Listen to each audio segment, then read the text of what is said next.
মাম্মাম happy birthday, মাম্মাম happy birthday বলো। মাম্মাম হ্যাপি বার্থডে। ভিডিও শুরুতে একটা পার্ট দেখলে কেমন লাগলো? খারাপ লাগলো? হাসি তো পেয়েছে কালকে দীপ্তিদির ভিডিও দেখে। হ্যাঁ, অবশ্যই করে। নিতম্বের এক্সারসাইজ যেখানে হয় সেখানে কি আর কোনো কিছু দরকার লাগে না? দরকার লাগে না। একটা মায়েরও দরকার লাগে না। বিশ্বাস করো, যখন মা বাবার কাছে বড় হয়েছি সেই সময় জন্মদিনটা আসা মানে একটা আনন্দের বিষয়। এই তো মা বাবা উইশ করবে, আজকে একটু মা পায়েস করে দেবে, বা যদি বিকালবেলা কেক কাটি, এটসেট্রা এটসেট্রা। ভাইরা বোনেরা আমরা তো সব এক জায়গাতেই বড় হয়েছি, কারোর মতন একাচোরা বড় হইনি যে সারাটা জীবন একাই কাটাবো। তো এই জিনিসগুলো তখন এক্সাইটমেন্ট হতো। তারপরে আস্তে আস্তে বিয়ে হলো। বিয়ের পরে যখন হাজব্যান্ড মনে রাখতো সেটা বেশ একটা স্পেশাল মনে হতো। তারপরে আস্তে আস্তে যখন বিবাহ জীবন একটু ঘনীভূত হতে শুরু করে, বা 1 বছর 2 বছর 3 বছর কেটে যায়, তখন না ওই জন্মদিনের রেশটা কেটে যায়। যে কেউ যদি উইশ করে, বা হাভা আমার আবার জন্মদিন, এইটা মুখ থেকে সবার আগে বেরোয়। হ্যাঁ, ভালো লাগে, কেউ উইশ করলে ভালো লাগে, কিন্তু যখন আমরা এই জিনিসটা মানে কেউ বলে তখন হাসি পায়, ধুর আবার জন্মদিন। এবার যদি হাজব্যান্ড বলে এই ভুলে গেছিলাম জানো তো, সরি। আমার ক্ষেত্রে তো বেশিরভাগ সময় সেটা হয়েছে। মিস্টার ঘোষ নিজেরই জন্মদিন মনে রাখতে পারেন না, আমারটা মনে রাখবেন কী করে? তো সেক্ষেত্রে দাঁড়িয়ে আমি উইশটুকু করি, মিস্টার ঘোষও করেন, হ্যাঁ লেট হলেও করেন। তো সো হোয়াট, হতেই পারে। এটা মানুষ, আর নিত্যদিন চলছে। এটা কোনো রোম্যান্টিক ফিল্ম চলছে না যে সমস্ত কিছু সেট করা থাকবে আর সেই অনুযায়ী ডায়লগগুলো বসবে। তা কি হয়? কখনো হয় না। রিয়েল লাইফ আর রিয়েল লাইফের মধ্যে এইটুকু তফাৎ তো থেকেই থাকে। তো এই জিনিসটা হতে থাকে। তারপরে যখন ছেলেরা বড় হয়, মানে দেখবে সন্তানরা যখন বড় হয়, দেন গিয়ে যখন ওরা উইশ করে, তখন সেটা যেন ভীষণ পরিমাণে স্পেশাল হয়।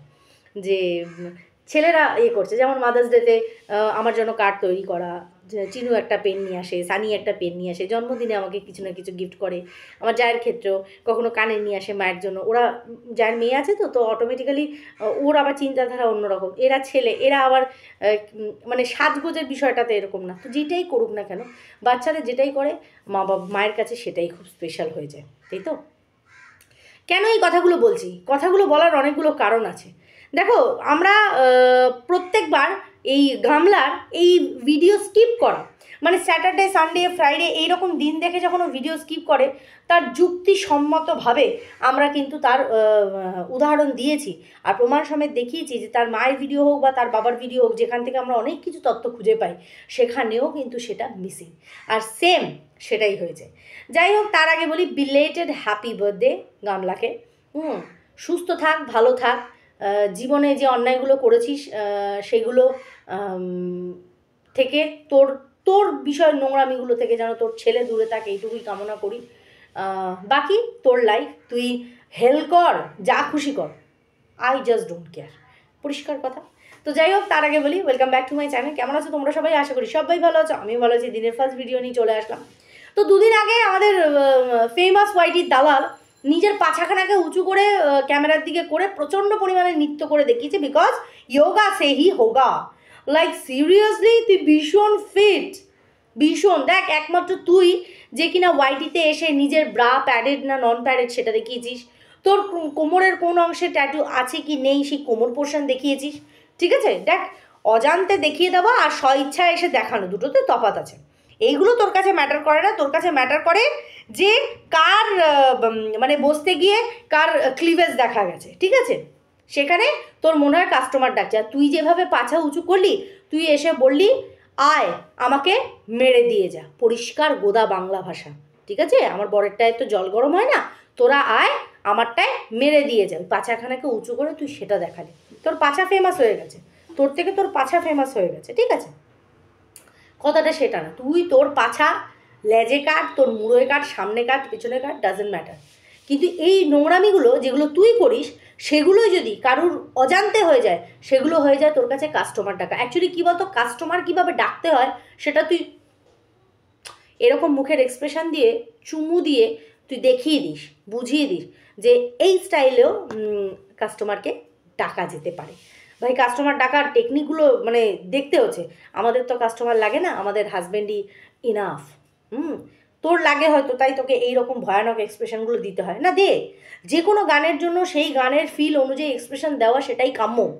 বাট সেটাই যখন অন্য কেউ করে, মনে আছে কণিকার একটা শর্টস আমরা দেখেছিলাম, সেখানে ওর মুখে চোখের যে এক্সপ্রেশনটা ছিল সেটা গান অনুযায়ী কিন্তু সুটেবল ছিল, বাট তুই তার মধ্যে কামুকতা দেখতে পেয়েছিলি। আরে যে কামুকতা আর লালসা তুই হুলের মধ্যে দেখতে পাসনি, সেটা কিন্তু তুই কণিকার মধ্যে দেখতে পেয়ে গেছিলি।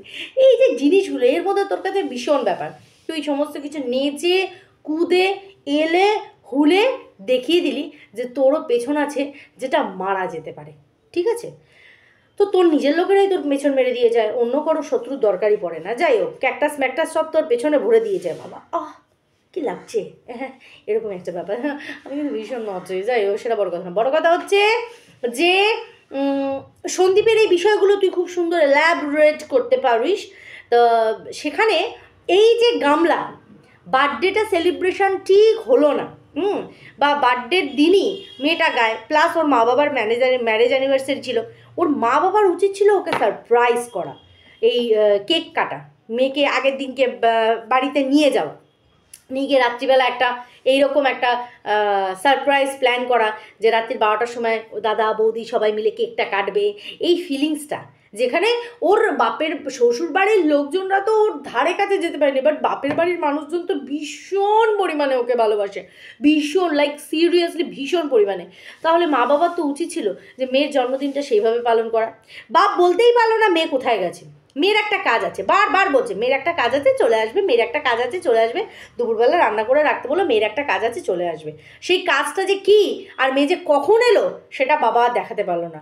আর মেয়ে এলো সঙ্গে করে, কেন যে বাড়িতে আসলো না মা বাবার অ্যানিভার্সারি পালন করার জন্য আর চিকেন কষা দিয়ে রুটি খাওয়ার জন্য, সেটাও বাপে বলতে পারলো না, না মা বলতে পারলো, কিন্তু পান্ডেকে নিয়ে আটু পুটু পুটু পুটু, কারণ ওই যে গাতন খেয়েছে, গতবারের বাচ্চাটা শিয়ালের পেটে গেছে, যার জন্য এইটাকে একটুখানি চোখে চোখে রাখার চেষ্টা করছে, কারণ বারবার নালে মানুষের চোখের মধ্যে পড়ে যাচ্ছে না যে ওদের ভণ্ডামিগুলো।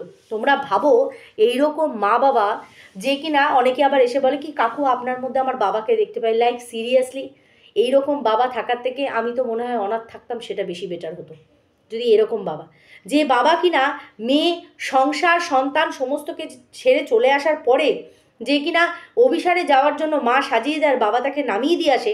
এইরকম বাবা মা যদি কারোর বাবা মা হওয়ার আইডিয়াল হতে পারে, প্লাস ওই বকদাদার কথা অনুযায়ী আমরা জানতেই পেরেছিলাম যে যথেষ্ট পরিমাণে টাকা ওকে মান্থলি একটা দিতে হয়, যার পরে দিয়ে কিন্তু ওকে মুখ বন্ধ করে রাখতে হয়, কখনো বাবার ফোন, কখনো দাদার এই, কখনো বৌদি সেই, কখনো মা বৌদি সবাইকে কানের একটা করে দুল দিয়ে দেবা, এটসেট্রা এটসেট্রা এটসেট্রা, এরকম প্রত্যেকটা জিনিস করে ওকে এই বাপের বাড়ির লোকজনকে হাতে রাখতে হয়, যেটা কিন্তু শ্বশুরবাড়ির লোকজনকে করতে হতো না, কারণ ওটা ওরই জায়গা ছিল, ওটা ওরই জায়গা ছিল, ওর অধিকারের জায়গা ছিল বাপের বাড়িটা, যেখানে না, কারণ যদি হতো দাদার একটা মাত্র দাদার বিয়ের সময় বোনকে মেরে তাড়িয়ে দিত না, যে বোনকে সদর্পে নিজের শ্বশুরবাড়ি ছাড়িয়ে তারা নিয়ে চলে এসেছিল, সেখান থেকে দাঁড়িয়ে কোনো সময় তার দাদা তাকে মেরে তাড়িয়ে দিতে পারতো না, তারই বন্ধু বান্ধবীকে ওই বিয়ের প্রত্যেকটা অনুষ্ঠানে রাখতে পারতো না।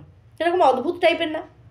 কখনো তোমাদের কারোর একবারও মনে হয় না যে আজকে বাবা মার জন্য ও এত করছে, বাবা মার উচিত ওর জন্মদিনটাকে সেইভাবে সেলিব্রেট করা? আজকে তো হয়ে গেল দ্বিতীয় জন্মদিন মনে হয় ও পেলো, তাহলে মনে হয় না যে এই জন্মদিনটায় ওর উচিত ছিল ওর বাবা মার সাথে কাটানোর? না, ও কোথায়, ও ঘনার রস, ঘন ঘন রস খাচ্ছে, ঘন রস, বুঝতে পেরেছো? পাতলার কোনো বার নেই, গরম ঘন যে রসটা বেরোয় সেই রসটাও পান করছে, তারা পান করছে। আর দালাল তোর অবস্থা দেখ, তোর ওইটুকু বলার মুরতটুকু নেই। আজকে যদি কন্ট্রোভার্সিতে তুই তেড়ে ফুড়ে নামিস না, তুই আমাদের থেকে সেই লেভেলে গিয়ে কন্ট্রোভার্সি করতে পারবি, খিচে বার করে আনতে পারবি, কারণ তুই দেখতে পাচ্ছিস সমস্তটা, কিন্তু বলার তোর কোনো জায়গা নেই। কারণ কি বলতো, তোকে এগেনস্টে বলতে হবে, মুখ বন্ধ রাখতে হবে, তাই তুই বলতে পারছিস না। তুই কী বলবি বলতে, ও তো ব্লগ দেয়নি, আর ওর ব্লগে আজকে সেই রকম কিছু কন্ট্রোভার্সি করার মতন দেখলাম না, কিন্তু বেচুর ব্লগে আমি ভরে ভরে দেখতে পেলাম কোথায় বেচুর মা এই করে বেড়াচ্ছে, কোথায় বেচুর বাবা ওই করে বেড়াচ্ছে, কোথায় বেচু এই করে বেড়াচ্ছে, বেচুর বাচ্চা এই করে বেড়াচ্ছে, এটসেট্রা এটসেট্রা এটসেট্রা। কিন্তু গামলা ভিডিও দিলে সেই ভিডিওর মধ্যে হ্যাঁ কন্ট্রোভার্সি জাতীয় তো কিছু দেখতে পাইনি। এরকম বাবা পাওয়া ভাগ্যের ব্যাপার। তোর বাবা এরকম হবে, তোর বাবা এরকম হতে পারবে, আমার বাবা এরকম হতে পারবে? পারবে? সত্যি করে মনে হাত দিয়ে বলতো যে আজকে যদি আমরা এরকম নোংরামি করি, আমাদের বাবারা সাপোর্ট করবে এইভাবে সাপোর্ট করবে? মেরে খাল খিচে নেবে। যে অনেক নোংরামি হয়েছে, আমার বাড়ি থেকে বেরিয়ে গিয়ে নোংরামি করো, মেনে নেবে তোর বাবা? তাহলে এই রকম বাবা যেন হয়, কোন মুখে বলিস যে বাবা মার এরকম ব্রন্ডিং? লাইক সিরিয়াসলি, এই ব্রন্ডিংটা শুধুমাত্র স্বার্থের, শুধুমাত্র পয়সার। ওই জন্য দেখলি না বাপ বলল যে বাবা তো আছে, আর কি চিন্তা রান্নার জন্য। এগুলো কটাক্ষ, আর কিচ্ছু না, কোনো মিষ্টি মধুর আর কি নর্মাল কথা না, ওটাই আসল কথা, ওটাই মনের কথা। যে আজকে ও ব্লগ দিতে পারলো না, সেই জায়গায় ও কী দিল, ঈশিতা হাউসে গেছে, সেই যে মানে কি বলবো ওগুলোকে, প্রমোশনাল ভিডিওগুলো, সেটা কিছু কিছু শ্যুট করা আছে, সেটাও ছাড়ছে। তার মধ্যে ও যে ড্রেসটা পরে ঈশিতা হাউসে গেছে, সেই ড্রেসটা তোমরা দেখেছো, সবাই কটাক্ষ করেছে যে ওই পেটে দেখো, মোটা আমিও, মোটা মিন্স আমিও একটু হেলদি, আমারও ভুঁড়ি আছে, তার মানে আমি এইরকম কিছু অকওয়ার্ড ড্রেস পরবো না যেটা আমি নিজেই কমফোর্টেবল না, যেটা লোকের চোখে দৃষ্টিকটুতে লাগছে। ওর পেটখানা যেমন তোর পশ্চাৎ, সেই রকম ওর অগ্রদেশ, মানে জঘন্য টাইপের লাগছে। ওই টি শার্টটা কি ওর সাথে যাচ্ছিল? ও আরামসে একটা শার্ট ক্যারি করতে পারতো একটু লুজ, আমিও ক্যারি করি, যেগুলো একটু লুজ হয়, একটু বড় হয়, দেখতেও ভালো লাগে আর পরেও কমফোর্টেবল থাকি। কিন্তু না, ওই একটা টাইট টি শার্ট যেখানে পেটটা এরকম উঁচু ধেবড়ায় হয়ে রয়েছে, জঘন্য দেখতে লাগছে। আর সেটাও কোথায় গেছে? একটা প্রমোশনাল শ্যুটেও গেছে, কোনো ড্রেসিং সেন্স পর্যন্ত ওর নেই।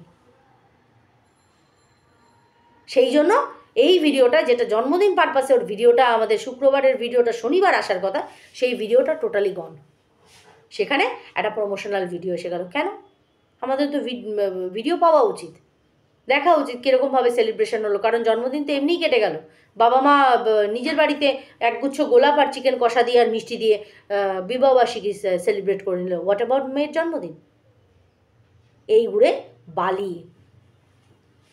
আজকে এই যে কৃষাণুর এত সুন্দর মিষ্টি করে মাম্মাম হ্যাপি বার্থডে, এই যে জিনিসটা, এটা ওর বিন্দুমাত্র নড়ায় না, না ওকে, এইটুকু জিনিস ওকে নড়ায় না। ওকে কি নড়ায়?